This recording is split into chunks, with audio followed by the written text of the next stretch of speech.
کہ وہ مجھے ورق پڑھ لے، صرف تم۔ اظہار تھا اتارتا کیا نہ سمجھا، ہاں مگر اسے اچھا کا بہت اچھا، ہم ایک دوسرے کے ساتھ خوش رہ سکتے ہیں ماہا۔ تیمور نے ہاتھ بڑھایا۔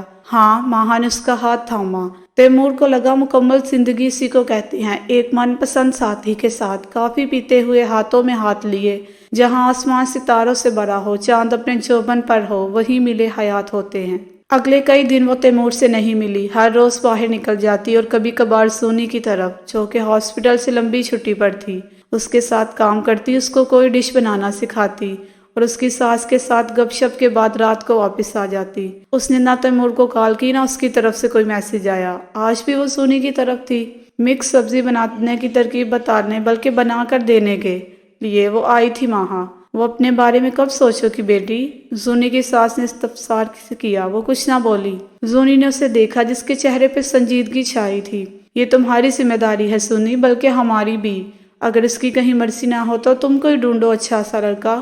ماہا کے ہاتھ سبزی کاٹتے تھم گئے۔ ایک چہرہ سائے کی طرح اس کی آنکھوں کے سامنے لہرایا۔ وہ سوچ میں پڑ گئی۔ ماہا بہت سمجھدار ہے امی، دیکھیے گا اپنے لیے بہت اچھا فیصلہ کرے گی، زونی نے کہا۔ ارے وہ اس کا دوست، وہ بڑا پیارا لڑکا ہے، رہتا بھی ادھر ہی ہے، اس کے بارے میں کیا خیال ہے؟ ماہا کو لگا اس کی پیشانی پسینے سے بھیگ رہی ہے۔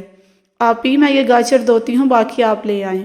وہ کہہ کر کچن میں چلی گئی۔ زونی سارا سامان اٹھا کر اس کے پیچھے گئی، سب کچھ وہاں رکھ کر اسے دیکھنے لگی، جو سنک پہ جھکی سبزیاں دھو رہی تھی۔ اگر پسند ہے تو کہہ دو، تم کب سے شرمانے لگی؟ ماہا ہنسی۔ شرما نہیں رہی، ابھی آپ کی شادی ہوئی، ابھی کیسے سوچ لوں؟ تم یہاں نہیں رہتی ماہا، اکیلی ہوتی ہو، ہمیں فکر ہے تمہاری بس۔ زونی نے کہا تو اس نے نل بند کر کے اسے دیکھا۔ وہ بھی تمہیں چاہتا ہے نا؟ سونی نے پوچھا۔ آپ کو نہیں لگتا؟ کہتے ہیں محبت خوشبو کی طرح پھیل جاتی ہے۔ ماہا کا لہجہ سنجیدہ تھا۔ لگتا تو ہے، چلو شادی نہ صحیح منگنی صحیح۔ دیکھو میں کتنی خوش ہوں، یقین کرو اب ہاسپٹل جانے کا دل نہیں کرتا۔ تم جانتی ہو نا میں چھٹی نہیں کرتی تھی، اب دل چاہتا ہے اچھے کھانے بناؤں، اچھے کپڑے پہنوں، سجو سوروں۔ یقین کرو ماہا، زندگی اتنی اچھی کبھی نہیں لگی۔ لگتا ہے ہر درد پہ کسی نے مرہم رکھ دیا ہو۔ اب مجھے کوئی پرانا درد یاد نہیں آتا۔ تم بھی آگے بڑھو، زندگی سے اپنا حق لو۔ ماہا نے سونی کو گلے لگایا۔ اللہ آپ کو خوش رکھے آپی، مجھے آپ کو سکون میں دیکھ کر خوشی ملتی ہے۔ زونی اس سے الگ ہوئی۔ یہی خوشی اب مجھے بھی چاہیے، تاکہ تمہاری طرف سے میں بے فکر ہو جاؤں، پلیز ماہا۔ ماہا نے اس کا ہاتھ تھاما۔ ٹھیک ہے، اس سے بات کرتی ہوں۔ ماہا کی بات پہ سونی خوشی سے چلائی، اسے کس کر گلے لگایا۔ اگلے دن اس نے تیمور کو ملنے کا کہا۔ شام کا وقت طے پایا۔ ایک پارک کے پرسکون گوشے میں بیٹھی وہ اس کا انتظار کر رہی تھی۔ سامنے بیٹھی ایک لڑکی بلی سے کھیل رہی تھی۔ ماہا اسے دیکھے گئی۔ وہ کوئی افریقن تھی، 22 سال کی لمبی سی لڑکی، جس کی گود میں سفید بلی تھی۔ بلی اچھل کر اس کی گود سے اتری، بھاگتی ہوئی کبھی ایک طرف جاتی، کبھی دوسری طرف۔ وہ اس کے پیچھے بھاگتی جا رہی تھی، اسے پکارتی جا رہی تھی۔ پورا پارک چھان مارا، محترمہ یہاں ہے۔ تیمور اس کے پاس بیٹھا۔ آج ٹھنڈ نہیں ہے؟ وہ جیکٹ کی زپ بند کر کے مفلر کو گلے میں درست کر رہا تھا۔ کیا سوچ رہی ہو؟ اس نے اس کی نگاہیں ابھی بھی وہیں اٹکی ہوئی تھی۔ جب پہلی بار کسی نے کوئی جانور پالا ہوگا تو اس کی سوچ کیا ہوئی ہوگی؟ تیمور نے اس کی نگاہوں کے تعاقب میں دیکھا۔ تنہائی، اس نے خود کو کہتے سنا۔ لڑکی اب دوبارہ بلی کو گود میں اٹھا چکی تھی۔ تنہائی۔ ماہا نے اسے کھوئی ہوئی نظروں سے دیکھا۔ جب کسی نے کسی کا ساتھ چھوڑا ہوگا، جب کوئی اپنا کسی سے بچھڑا ہوگا، یا جب کوئی انسانوں سے اکتایا ہوگا، اس نے تب کسی جانور کی طرف ہاتھ بڑھایا ہوگا۔ جانور تو محبت کی زبان سمجھتے ہیں، یوں کسی تنہا انسان نے جانور کو پالنے کی ابتدا کی ہوگی۔ ماہا کو اس کا جواب معقول لگا۔ مجھے میری تنہائی دور کرنے کا مشورہ دیا جا رہا ہے۔ اس کا حل شادی پیش کیا گیا۔ ماہا نے اب مسکراتے ہوئے کہا۔ وہ لڑکی جا چکی تھی۔ تیمور کا دل زور سے دھڑکا۔ اس کا چہرہ شدید پڑ گیا، جیسے کسی نے جسم کا سارا خون نچوڑ لیا ہو۔ اس لمحے اسے شدید ہو پایا۔ سردی کی ایک لہر اس کی ریڑھ کی ہڈی کو چیرتی ہوئی گزری۔ تم نے کیا سوچا؟ وہ اس کے جواب کا منتظر تھا۔ میں نے سوچا اگر شادی کرنی ہی ہے تو تمہاری عرضی پہ غور کیا جائے۔ تیمور نے گہرا سانس لیا۔ تنے ہوئے سانپ نارمل ہوئے۔ وہ دل سے مسکرایا۔ جانتی ہو میں کوئی جانور نہیں پالنا چاہتا، مجھے تمہارے ساتھ زندگی کا ہر پل جینا ہے، بہت سال جینا ہے۔ وہ اس کی آنکھوں میں دیکھ رہا تھا۔ تیمور، ہم کبھی جھگڑا نہیں کریں گے، مجھے لڑائی سے خوف آتا ہے۔ اگر کبھی لگا ہم ایک ساتھ نہیں چل سکتے، ایک دوسرے کو لفظوں سے چھلنی کیے بنا الگ ہو جائیں گے۔ وہ اس کی جانب پلٹا۔ ہم الگ نہیں ہوں گے ماہا، پلیز۔ وہ التجا کر رہا تھا۔ اس نے نگاہیں جھکائی۔ تیمور، تمہارے پیرنٹس یہاں آئیں گے؟ تیمور کو پہلا جھٹکا لگا تھا۔ خوابوں کی دنیا سے کسی نے کھینچ کر اسے حقیقت میں لایا تھا۔ اسے یاد آیا پچھلے 2 ماہ سے اس نے گھر کال نہیں کی تھی۔ وہ نئی زندگی میں الجھا تھا، ماہا سے دور ہونے کا خوف، اس کے ساتھ ہونے کی خوشی، وہ سب محسوس کر رہا تھا، مگر یہ ایک پہلو تھا جس پہ اس نے غور نہیں کیا تھا۔ تیمور، ماہا نے پکارا۔ کدھر گم ہو گئے؟ ماہا نے پوچھا۔ اگر وہ نہ آ سکے تو؟ اس نے خدشہ ظاہر کیا۔ تو ہم وہاں جا کر شادی کر لیں گے، ایک اچھی پاکستانی شادی۔ ماہا کی آنکھیں چمک رہی تھی، وہ خوش تھی۔ تیمور نے تھوک نکلا۔ ہم یہاں شادی نہیں کر سکتے کیا؟ لیکن ان کا آنا ضروری ہے۔ وہ کیا سوچیں گے؟ ماہا نے اس سے کہا۔ میرے پیرنٹس بھی تمہارے پیرنٹس کی طرح ہے، فرق یہ ہے وہ لڑتے نہیں اور ایک ساتھ ہے، لیکن ان کا ساتھ ہونا بھی۔ وہ بولا۔ ماہا نے اس کے کندھے پہ ہاتھ رکھا۔ میں نے ساری عمر بابا کو ماں کے پیچھے بھاگتے دیکھا، ان کی ایک محبت بڑی نگاہ کو ترستے دیکھا۔ اماں جان پتھر کی مورت ہے یا کبھی پگھلی نہیں؟ کون کہہ سکتا ہے؟ ان کی لو میرج تھی، ایک دوسرے کے لیے اپنا اپنا گھر بار چھوڑ دیا، ماں باپ چھوڑ دیے۔ ماہا کی آنکھیں حیرت سے پھیل گئیں۔ پھر کیا ہوا؟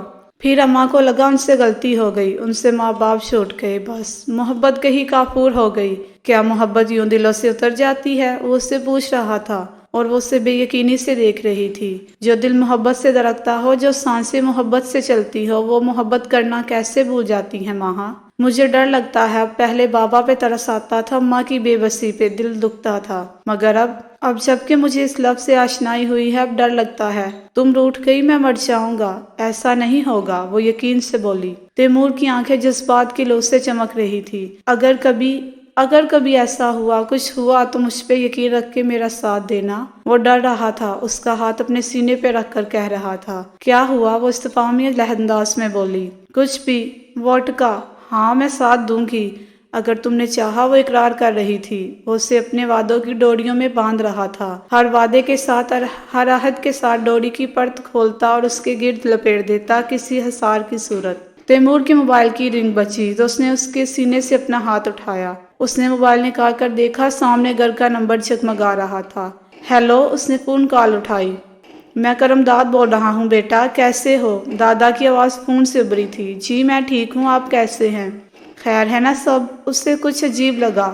تم کل پاکستان آؤ؟ ان کی بات پہ وہ یکدم کھڑا ہوا۔ اتنی جلدی؟ میں کیسے آ سکتا ہوں دادا جی؟ ماہا اس کی بات سن کر کھڑی ہو گئی۔ وہ چکر کاٹ رہا تھا۔ آ جاؤ، بہت ضروری ہے، تمہاری ماں تم سے ملنا چاہتی ہے، شاید یہ آخری ملاقات ہو۔ ان کی بات پہ وہ ایک دم رکا، اس سے لگا وہ گر جائے گا، وہ چکرا کر رہ گیا۔ فون کان سے چھوٹا، ماہا نے آگے بڑھ کر اسے تھاما، بینچ پہ بٹھایا، وہ جیسے سکتے میں تھا۔ مجھے پاکستان جانا ہے ماہا، اس کی آواز سرگوشی میں ابھری۔ ماہا نے سر ہلایا۔ اماں ٹھیک نہیں ہے، مجھے جانا ہے۔ وہ جلدی سے اٹھا۔ رکو، تم پریشان ہو، اکیلے مت جاؤ۔ میں ٹھیک ہوں، وہاں سے بھاگتا ہوگا۔ ماہا نے اسے جاتے دیکھا، وہی کھڑے کھڑے وہ منظر سے غائب ہو چکا تھا۔ جی تو فرینڈ، کیسی لگی آج کی ایپیسوڈ؟ کمنٹ سیکشن میں ضرور بتائیے گا۔ پھر حاصل ہوں گے ناول کی نیکسٹ ایپیسوڈ کے ساتھ۔ تب تک کے لیے اجازت، اپنا خیال رکھیے گا۔ اللہ حافظ۔